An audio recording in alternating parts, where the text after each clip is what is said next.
katono mpulira Mike Mwana Shivana representing Paruga Queer Twogere nga Queer Twogere auto besi Queer Twogere nga Happy International Lesbian Visibility Day. That's why we are so happy today. Like this morning, it's our day. It's our day to celebrate our visibility. Saying nothing else matters except showing up and showing off our rainbowness, even in our hearts. Because all the day we are Queer Twogere. She said what she said. Yes, my name is Chocolate. Mvira muchika chebaita echengo. Mama wange ava mbali eyo mu Buluganya district. And my father lays Bunyaruguru, Bushenyi. Like we have roots. Next. Nedirango. Akasimba is the what? Abiro. Yes. Yeah. Give it to us. Hi everyone. My name is Hannah, the rich lesbian. Yes. I'm no longer aspiring. I picked a bag of money. Now I'm a rich lesbian. Happy International Lesbian Visibility Day. Thank you, Amor. To background, to roots. Roots zange nedira nchima. Nsibuka mitiana. Biabio.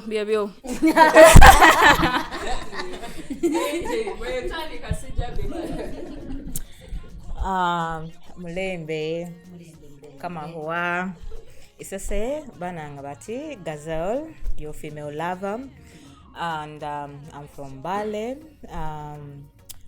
I'll say my mom's side. For my father, I don't think I belong there anymore. But my mother is from Sironko, and I don't know what we Kwedira, but I Kwedira hate. And happy Lesbian Visibility Day. Guys, it's a bit too much information. No one is going to have to track our So we're here. Happy to be back. My father Ngonge Akabiro kanene. My mother Yamuchiga woman. From Kavale, Rubaya. She used to say Yedida Enteyengove. Yeah, bona bebase kumpimpi awe Kampala awo sijja balagirira yote mugenda.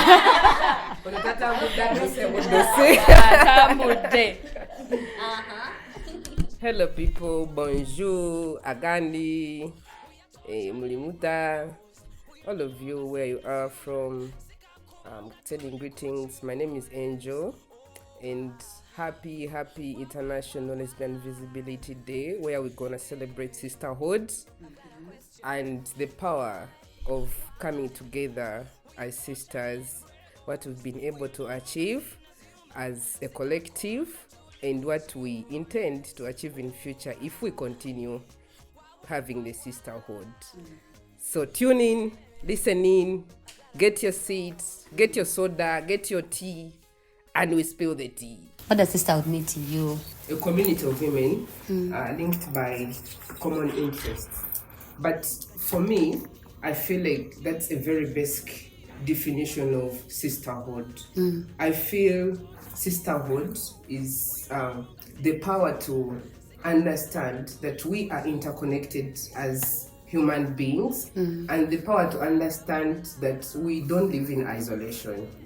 The power to understand that what happens to another person will also affect me directly or indirectly.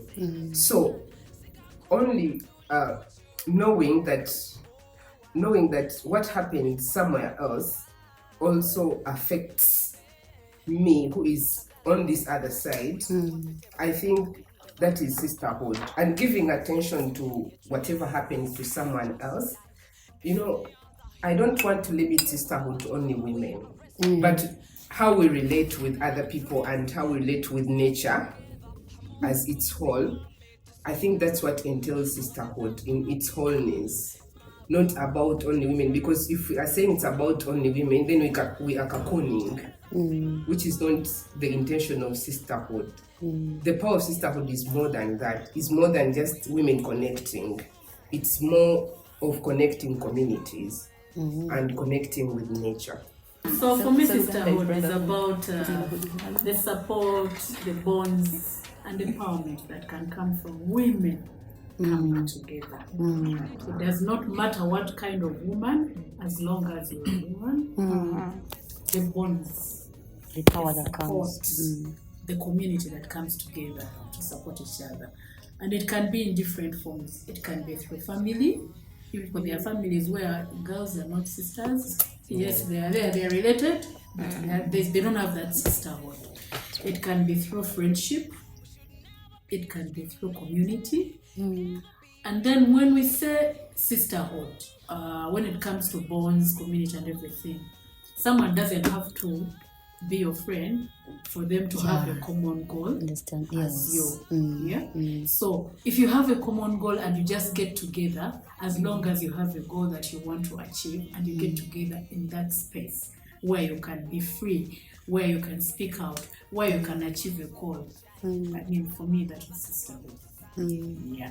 Gazelle here. I'm not going to actually differ from the previous presenters. To me, sisterhood is more of that invisible space. It's more of intimacy, but connected on different grounds, challenges that bind, that bond people together. And I'm going to be deliberate that this is within women, and as a political stand, I would say that. But then also, why I'm saying that is because sisterhood is more of us as a woman, as women, reaffirming, first of all, our identities as women. And then also the fact that in a world that we are all the time constantly, trying to prove, disprove. So I feel sisterhood is that invisible space that brings more of women that are sharing the same different, challenges. But then also we weep, we rejoice. And then also rejuvenate from, this sisterhood, because we seek solution, but then also we are, healing, there's care. So all this spiced up in sisterhood. To me, having a sisterhood means having people who I can relate to. Yeah. People who are my safe space, who I can talk to regarding things that are deep within my heart, within my soul. Like a sister, like you understand a sister, someone who, will understand things even before you say them, who will create that safe space for you. So that's what sisterhood means for me. And fortunately, I've been able to find that within certain people here at Farouk. I've found sisterhood. That's amazing. And I'm glad to talk about it today. I'm going to speak on a previous example. Yeah.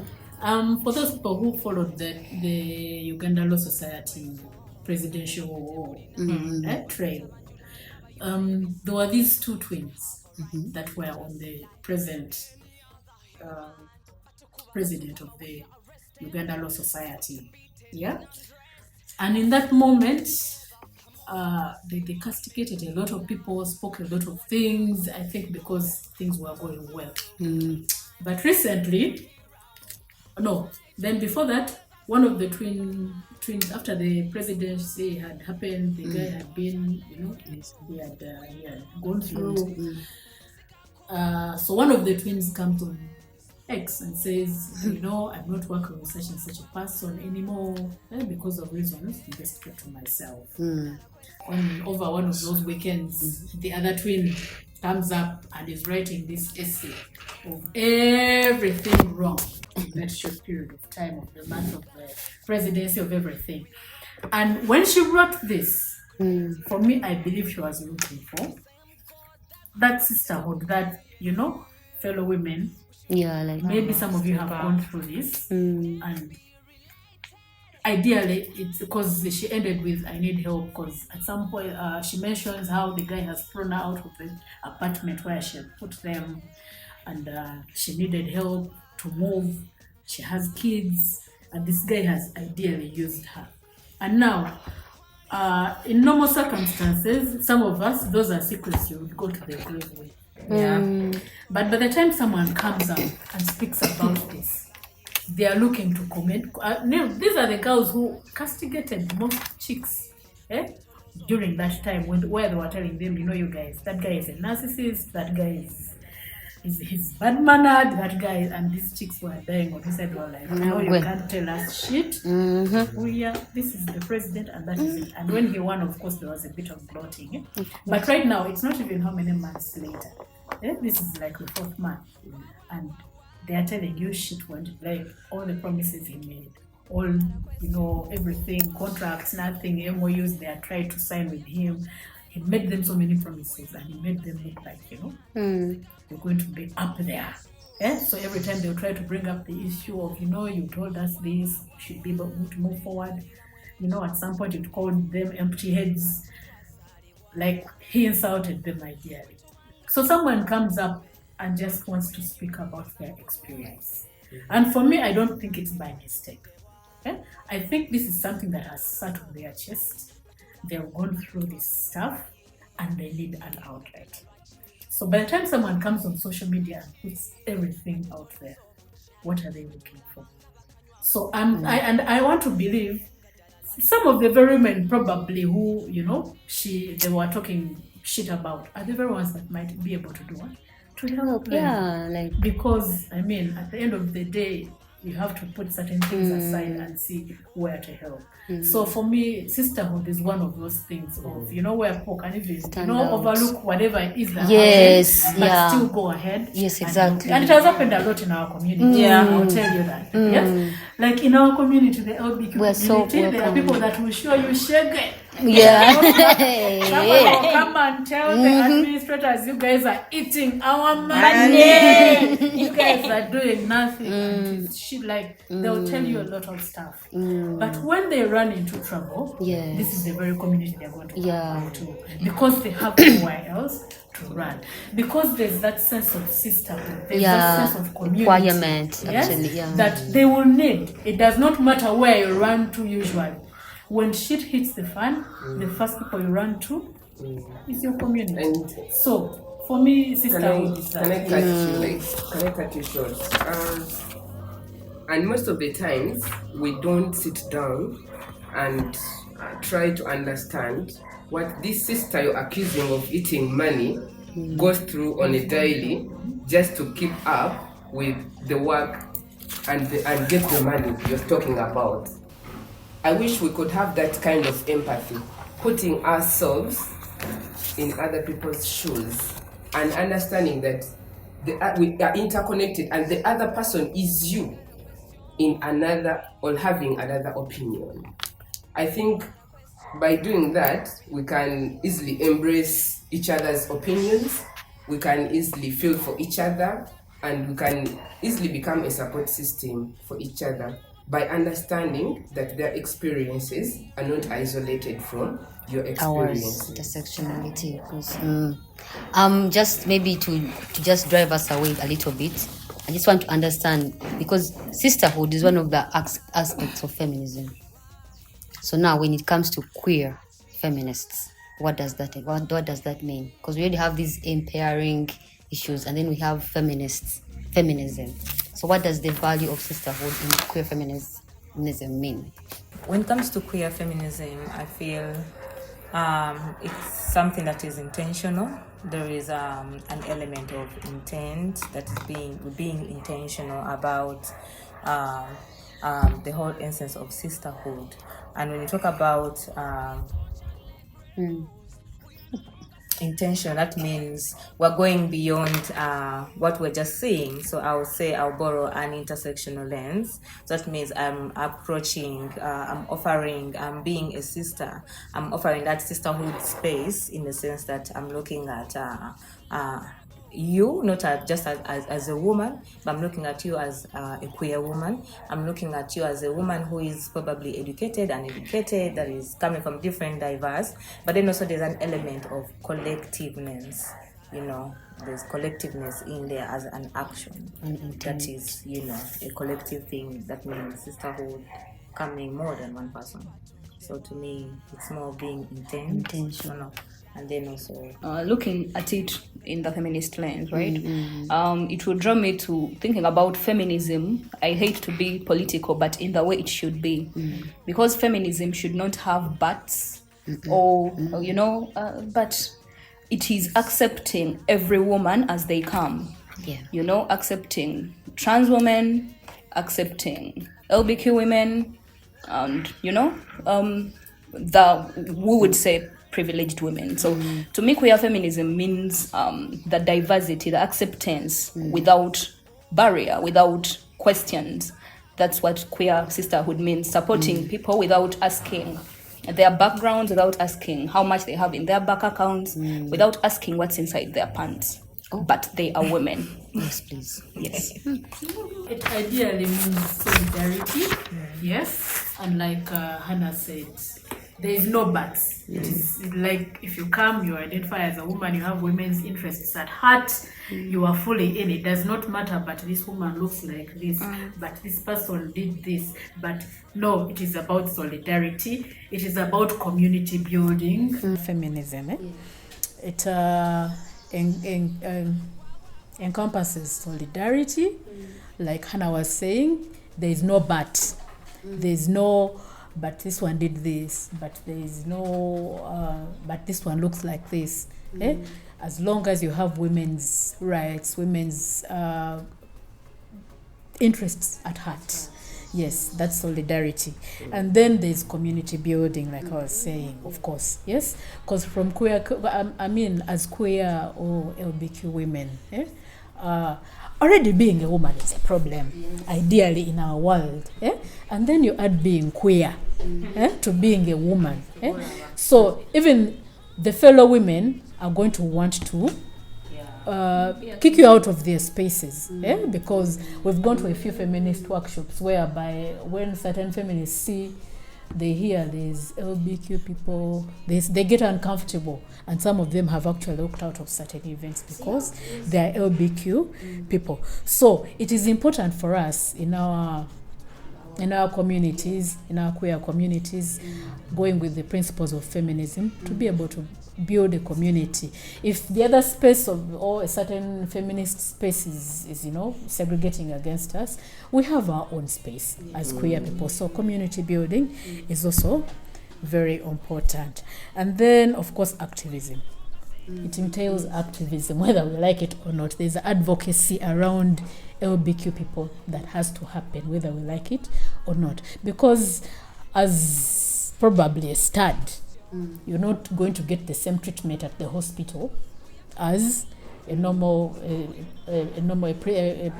proper presenting lesbian, someone that can easily pass, and no one will know about their sexuality. But now, because maybe a stud or a mask presenting person, you walk into a space and everyone is already pointing fingers. If you've seen sometimes people go for nights and they cannot go to the bathroom.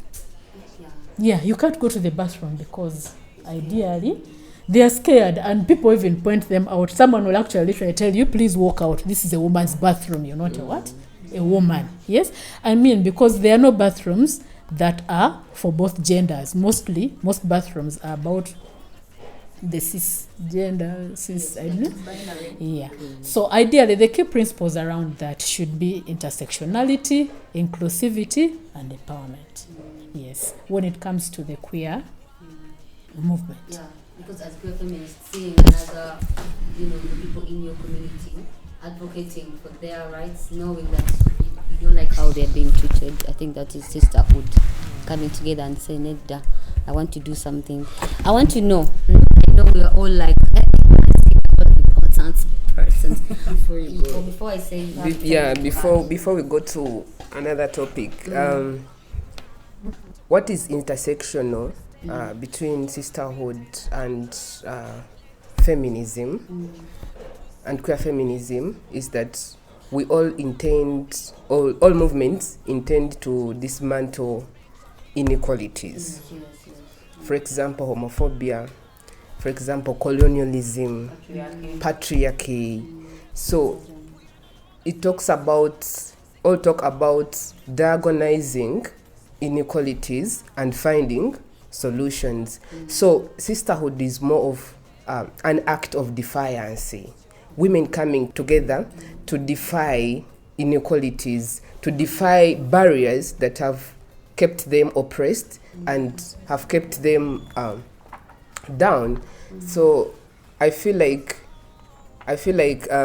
sisterhood is a component of feminism, and it is a very important component, because if there is no sisterhood, I don't think feminism can really prosper. Yes, so sisterhood and feminism move hand in hand. Thank you so much. So we recognize that through sisterhood we have support, we're able to embrace individuality. Like sisterhood recognizes the fact that we could be different, but still we have each one has their unique experiences that brings everyone together. I want to know, because I've seen people in important spaces, and I just want to know from all of us, please tell us of the spaces that you've been at and they have actually shown sisterhood. Like it has been a platform where you've been there and you actually said, I am a lesbian, because we're celebrating our visibility today. So I want to know, where has sisterhood been shown to you? Like, how have you experienced the power of sisterhood? For example, I went to Sweden, and for the first time,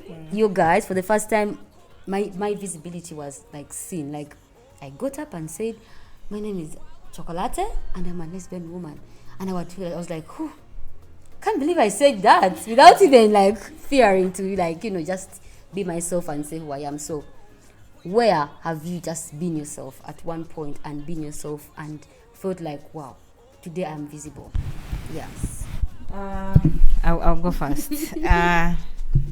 Recently I was in Eastern Space, and I will say sisterhood was displayed right from the start, right from the co-creation of the program, the activity itself, and now during the summit itself, like the space was filled with different women from different backgrounds. We had sex workers, we had women from war areas, and also as lesbians. It was a good opportunity for us to actually, as Chocolate has said, just speaking freely and identifying yourself without having a limit, like bracketing yourself. So being able to actually speak and then just call out, name yourself out there is just already creating visibility for self. How do you make you feel like you as an individual? How was it for you? I was mesmerized, first of all, just even saying it myself, but then also being in a space and seeing other lesbians from different contexts. Yeah, it was really amazing. Samba. Yeah, Where so have you been seen? Spaces where I've mentioned that I'm a lesbian and I felt like I was seen. Visible. Okay, I would say I've recently been in New York for the Commission on Status of Women to represent queer rights, LBQ women. Yeah, it was very good because I got to sit down in a panel and tell people a lesbian woman and shared my experience. And after there were so many people who were willing to, share their own journeys with me. They were, intrigued. They wanted to share and hear more, something that I never get here in Uganda, which is very unfortunate. And also, still at CSW, I got the chance to experience an activism event where people were using performing art to call for rights. And it was mostly sex workers, trans women, and I experienced something very new, like people in their diversity, like people, let me say, pole dancing, things that I did not experience before. Pole dancing in form of advocacy, and this was people with different body sizes, and we were celebrating all of them.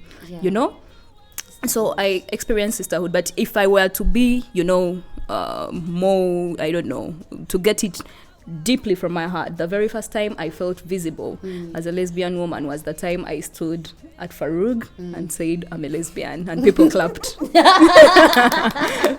We're still clapping. Yeah, and people clapped. So it stood out for me because it was a big space, but the other small space at Farouk that clapped for me the very first time I mentioned her as a lesbian has kept me going, and it will stick with me. I'm very grateful. Yeah. Happy International Lesbian Day.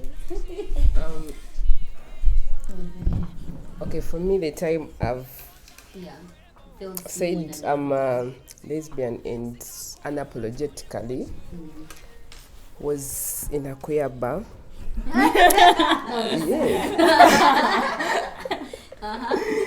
Where I could match very well with my person and be ourselves. And we're not judged, we're not attacked. You understand? But people only celebrating how much we love ourselves.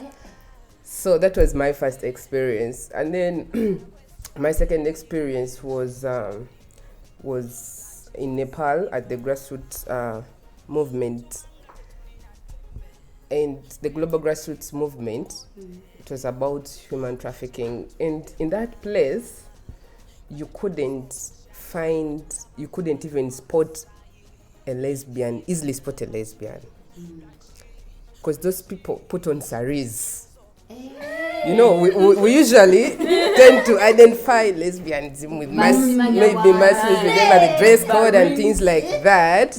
And I was scared because I was like, here was me presenting as masculine, even my dress code, and in a room with people full of saris. So I was like, how do I start saying I'm a lesbian in this community? But when I stood up to introduce myself, something in me, the queerness in me, say it. If I die, I die. If I die, the good thing I'm a foreigner. I'll go back to my country.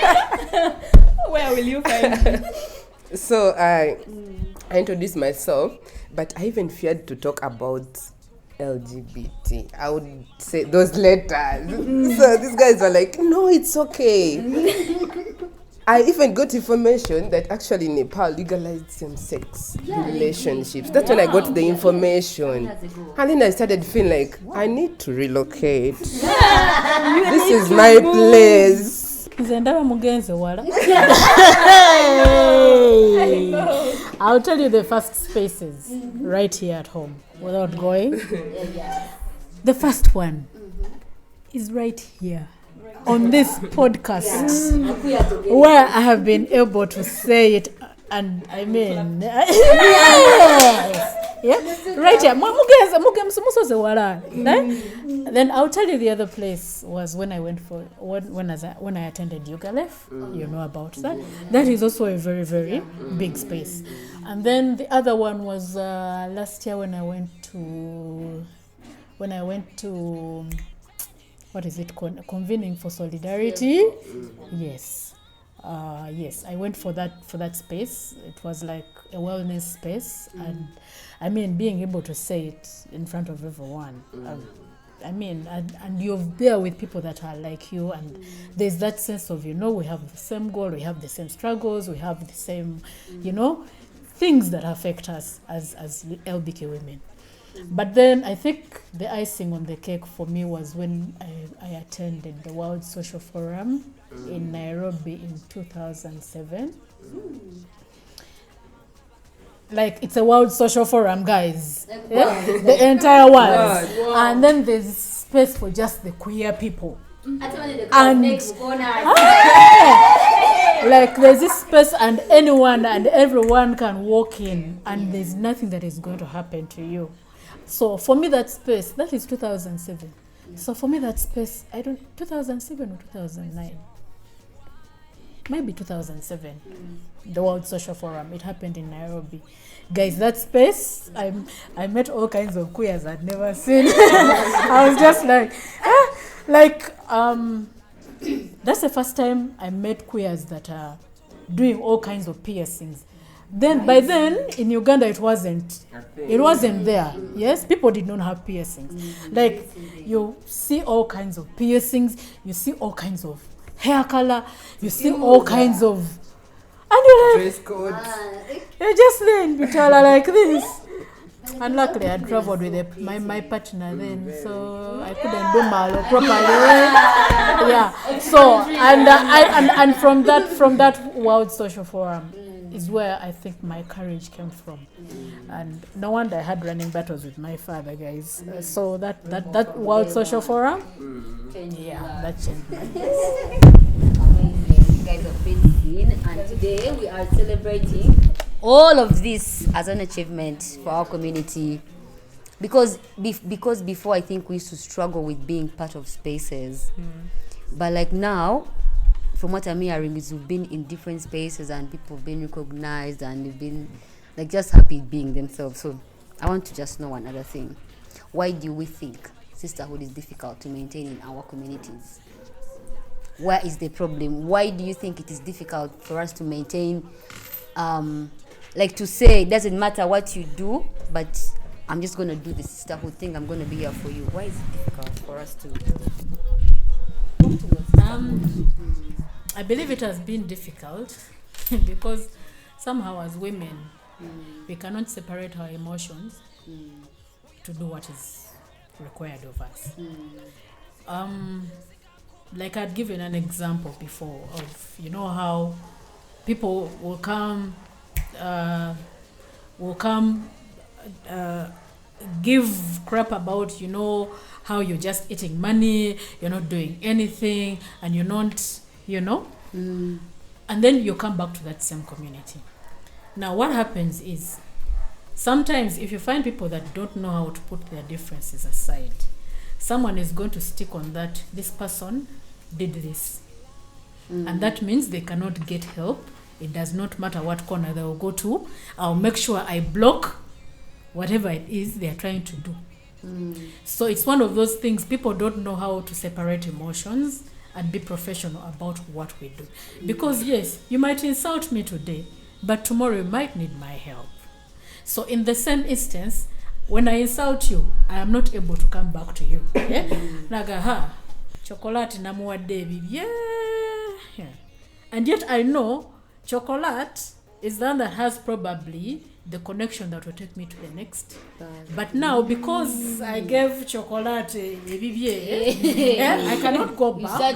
Yes, because I believe she will not hold that space for me. Because ideally, sisterhood is about holding space for each other. Yes, in whatever situation, hold space for this person. It does not matter.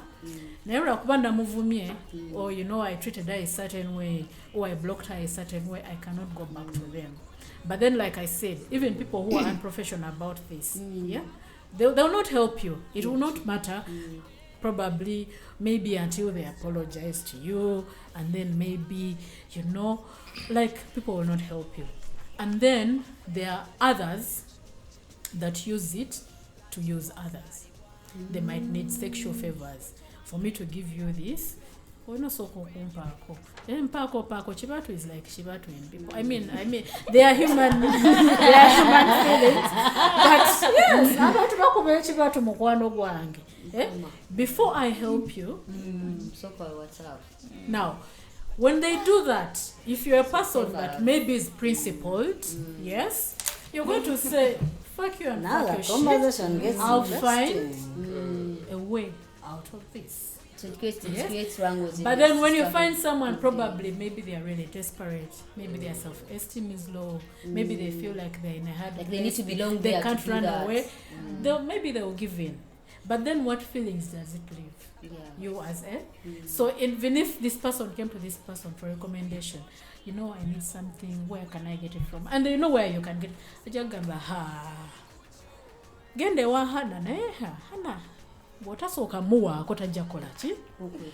Now for someone, even because there's no referral, that person, there are people who will be bold enough, they will say it is okay, I'll go, as long as I get what I want. But there's someone who will say, now if Hannah does that, and probably they will power. So there's a power dynamic in there. So some people use their power dynamic to exploit the people, and in that way they're not holding that sisterhood space. Yes, and yet it's supposed to be something that you give unconditionally. Yes, you want this. How can I help?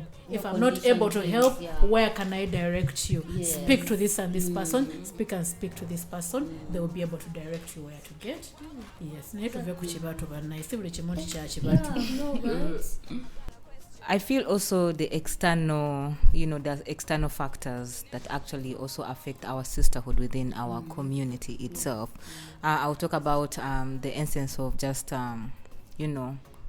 tokenism. There is that, and then also competition coming from the external. Like now, when it comes to organizations, collaborations, allyships, you find that the external organizations, mainstream organizations, may want to work probably with our community, like the LBQ community, and you find that to get into work, there are many, there are things that are surrounding. They may require something like requirements from. We need a certain kind of category of people to work with, but then we know that within our community there are already existing wrangles, as someone has said, like conflict of interest. So they will take that advantage that, okay, instead of having this community working together, they will be specific with, let me go for this organization, the mainstream organization coming for a certain organization within, and now that causes more of, like you're saying, people cause drama within, like they be like, the external. Let's get this other person to cause some sort of. They're using. Like already they exist. Yes. Like already we have, like Adele said, we already have existing issues that are happening within the community that are hindering sisterhood. But then now these external forces, challenges now, like when it comes to working together, like now, where there's need for a consortium or, like collaboration. So instead of having probably this organization they will go for another organization, but then there's beef somewhere. there is so also that keeps away that sisterhood within our community. Let's stop that beef. Let's go vegetarian. So first of all, the burnout and the exhaustion, like we are constantly navigating threats and violence, and that has drained us as human beings. It has even drained how we relate with each other. You'll find at some point you just pull out of a relationship, of a sisterhood, just because you're not mentally stable to sustain it. And then secondly, it's solidarity versus visibility. You understand? So sometimes, yes, we want to be within the movement and the sisterhood, but then we don't want to be visible. Like, some people will say, I've not come out, so I won't come for that event. I don't want to be seen around such people. To be there. And then also the generational gaps. We have, can I call them older activists? Am I allowed? Is that language allowed? Slightly old. Okay, slightly. Slightly older activists who, for them, they front more of caution, especially during this period that we have the Anti-Homosexuality Act. Like, they try to make us understand why we should be cautious. But then, the younger activists are like, this is our time to shine. We want the visibility. So now, instead of focusing on the strategy, we'll focus on the tension it has created. the old activists would be like, buno wana tebumanyi nti nno embeera gye tulimu si nnyangu. No wana bugamba kati buno obudde olaba bo bwe baakozesa luli ne bashininga kati naffe bwe budde tukole ki to show them that we can be solutions to this problem. Yeah. Can I add on that? Yes, please. I think also it comes from the fact that, like I was talking about 2007, the 2007 situation in Uganda wasn't the same as it is now. Like LBQ people or LGBTQ people were not as visible. And that is where the clash comes in. Now, these people, the older people, really, really worked hard for this visibility to be there. And then the younger people, because they don't know the struggle, it has gotten for us to be in those spaces that they are in now, yes, and they do not respect it the same, yes. It creates that tension that Angel was talking about. Like, the older people feel disrespected, the younger people feel like they are not listened to. Yeah? You understand? So yes, there's that. So the sisterhood is shaken from that, and yet we need to pave a way that goes beyond that. You know, yes, you guys were here, you did your work. Who loop us into what you did to get there so that we can appreciate it. And then the younger people, they just come with, sometimes some of them, sometimes not all of them, I will not say all of them, but some of them come with that entitlement. And the entitlement comes, like I said, from money. Of this is our money. How are you using it anyhow? Yes. So they don't understand what people go through to fundraise this money, to kneel for a donor, to write proposals, for them when they see a little money here and there, they just know it is their money and that is it. They don't appreciate the process that goes through, or that it goes through for them to get that money, to get that little transport refund. I mean, for us, our days, transport refund, what do you mean? We used to use our own money, you buy your own beer, buy your own food. But because there was a common goal that we had, people were able to do what? To take it to a certain level. And that is where the clash comes in between the young and the old. Yes. I think that the solidarity, we are failing to achieve solidarity because of, resources. We are constantly in competition with each other. It's more of Charles Darwin's theory of the best survivor, survival for the fittest. So people find each other serious.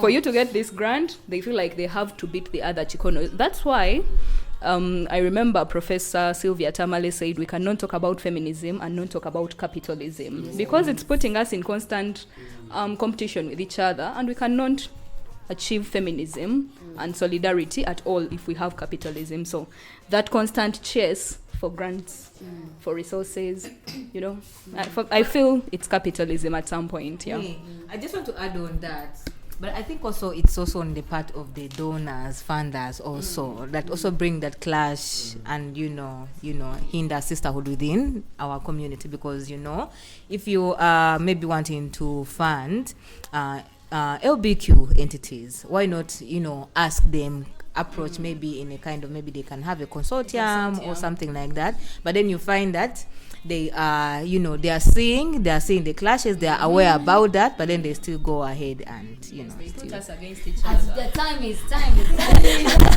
now also speaking of what Hannah said, I thought about something. You know how I said people get conflict and they can't run to each other?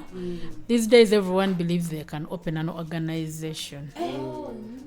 So there are so many organizations, and usually, like you're saying, what Gazelle said, you're competing for the same donors, but there are so many mushrooming organizations. And then in the mushrooming organizations, when some people get lucky and they actually get funding, some of them do not use it well. Now, in not using it well, someone will ask, because these funders go through other people to ask, do you know about this organization? Do you know about this person?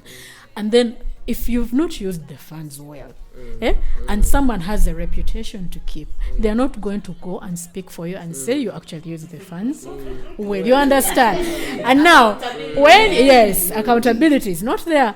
And then when you hear so and so refused to give me a recommendation, they spoke bad about me, the board, the donor, and then there's a certain situation that rises from that. And then some people are not attending some whatever activities from other organizations, because then you find other people are uninvited from their lists. People, like, there's that. So we are failing to hold our sisterhood through those little things. And yet, if you get the funding, please use the funding, and then account, and then give reports, because as long as you have a proper report and the activities can be seen, or whatever it is that you are doing, the funders are going to give you more money. But then you forget your problem, that you did not report, you did not use the funds, and then you want to put the problem on the other person that did not give you a recommendation. Because ideally, the people that will not give you that recommendation, they will say that organization, I cannot. And then you pick beef from that, and yet it is all your fault. Yeah. So. That's we'll visit that. I just want us to take us to like the last part, yeah? So we talked about how difficult it gets, and then I feel like we've already talked about how there's the need for sisterhood, by the way, because coming from a community that is always stumbled on, we need to have that sense of belonging and sense of working together. So how you're going to tell me, how are we able to build stronger sisterhoods irrespective of our diverse experiences? And then how do we continuously glow for our fellow women? Like, how do we do that? Yeah. Because we're having a sisterhood as, our baseline here. So meaning, if I have a problem, if I have an issue, when your brother's in trouble. I mean, there is someone talked about solidarity. So it's more like the instance of solidarity being displayed within, like, show up for me. Like, I will just give an example. During the AHA time, I felt there was not that sisterhood from the feminist, the mainstream feminist movements, and I felt it was the right time, it was a moment, like, to show that. But then so, and then also, just to add on that, I feel there's nothing without love. So there should be an element of love in everything that we do. Like from my previous saying, first of all, we have to be accountable. It does not matter whether they give us this money and we are using it anyhow and we think we shall get away. Because some people do not associate with people that are not accountable. Yes, so it doesn't matter. We have to be very, very accountable. Then, of course, just holding space for each other. That is it, really. Give grace. Like the example I gave earlier of those twins. Yes, they did not give grace, but right now they need that grace. So it's a matter of putting so many things aside and seeing how to help. So give the person grace. And then when we make mistakes, we need to accept to be corrected. Yeah. When you get a chance, if someone actually walks up to you and tells you, you know what, Hope, but tokoma kumugamba nti awunye nkwawa, maybe have a solution for them. Yes, don't just when you hear something about someone, then you just walk and tell other people, like umuntu yawunye nkwawa. We are human beings. We make mistakes. But when someone walks up to you in good faith, they've not embarrassed you, they've walked up to you in good faith and told you, you know what, this is not right, please wanochusamu, please accept it with grace. Yes, and then us who are also trying to correct, maybe you're trying to correct someone, how you do it is important. In what space you do it is very important. Yes, there are people that of course don't like being embarrassed. Yes, everyone might be able to smell you, but I have to come to you in person and tell you, you know what, maybe you should change. I don't know if you're showered, maybe the shower gel you're using is not right for your body type, maybe something, but like in person. So let's be receptive to corrections, but also if we are correcting, read the room. Okay, read the room and know where to do that from. Yes. So may I have two resolutions Sure. on how we can build stronger sisterhoods. One, embracing intersectional leadership, allowing people of different diversities to engage in leadership. You know, usually we had a mentality of a leader should look like this, should own a car, should look a certain way, be dressing a certain way, should not have a disability, things like that. So we should brush off all those stereotypes. And then, secondly, sharing resources, guys. Before you go to your second one, you know, I spoke about the divide between the older and the younger generation. Yes. I think for us to be able to build that balance, we should all be teachable. The older generation shouldn't think they know more, and so even the younger generation shouldn't show they can do better. We should all be able to be teachable. Please be teachable, be receptive. If the younger person comes to you and they are speaking to you, listen to them, give them that space. But even when an older person is trying to tell you something as a younger person, like set out your points, because at some point you have to come to an understanding. Yes, so let's all be teachable. Okay. So I was talking about sharing resources, guys. Bambe mutu sharing ile kasente kubu granting obo so gamba. Not in that way, sikugaba bugabi, but I mean, I'll borrow Ruth Muganzi's words. Ruth Muganz always says people, lesbians tend to shy away from talking about money. And I've always advocated for our own independent fund as LBQ women. But I don't know, it always comes with issues of hosting, who is hosting the money, who is... You see where the sisterhood... That's why the sisterhood fails. Because we wouldn't be in this competition for resources if we had our own fund, isolated fund. Imagine you are competing with gay organizations, you're competing with transgender organizations for the same fund. And these people are funding issues, even donors sometimes do us bad. They have criteria of the issues they want to support, which issues don't at some point fit into our needs. You understand? So we end up trying to bend towards their criteria. Then we are not addressing our real problems. So we need a separate fund. Yes. Thank you so much. From our last speaker. All right. For me, I think that how do we show each other sisterhood? I think we should come through for each other, support each other's hustles, share opportunities with them. And when I mean opportunities, people might think it's money. Sometimes it's mentorship. That's what grows the sistership and, makes it sustainable. That's what I think. Oh my God, thank you so much. This is you want to add something? Yes, please. One thing only. Okay, for me, when you hear about this, we've really mainly put it on community and organizations, but as individuals, what have we done as individuals? Because, like they say, charity starts at home. Yes, as an individual, do you hold space for others? Yeah. Do you practice love, like someone said that is preaching love? Do you practice kindness? For me, kindness has always been something that I'll always go to. So can you like, even if it's just sharing something very simple, whether it's on a group page, whether it is, I will find something that I relate to or that I know someone might relate to, and I share. So like someone was saying, apart from sharing resources, the resources she was speaking about, you could also share knowledge. You could share, you could share a quote. You could share something that will make someone smile for a day. You never know who you're touching. So as an individual, because you have to be, for it to be a community, we have to stand as individuals first. Like they say, you can't pour from an empty cup. If we as individuals were empty, even the community is going to be empty. So we go back to the individual. You as an individual, what have you done for your community? What have you done for the sisterhood? What are you bringing on the table? You don't say you're the table, you are not.